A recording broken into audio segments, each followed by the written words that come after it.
அவனை இப்போதே விரட்டுங்கள், விட்டுவிடுங்கள். இப்போதே அவனை விட்டுவிடுங்கள். யாரு?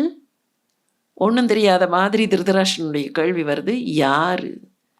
அவ பதில் சொல்றா, அந்த முட்டாள் இருக்கானே, அந்த முட்டாள் ஒருத்தன் இருக்கானா இல்லையா, அவனுடைய செயல்களால், அவன் பண்ணக்கூடிய பலவிதமான தீங்குகளால், தர்மம்னு ஒரு வாள் இருக்கே, அந்த வாளில் போய் விழறா மாதிரி செஞ்சுட்டு இருக்கானே, அந்த வாளுடைய அந்த நுனி கூர்மையாகி கொண்டே போகிறது. எது? இவன் பண்ற செயலால வாள் கூர்மையாகி கொண்டே போகிறது. அவனை விட்டுவிடுங்கள். யார சொல்ற நீ? யார் அந்த முட்டாள்? அவன் எங்க தங்கி இருக்கான்? இவர் கேள்வி கேட்கிறார்.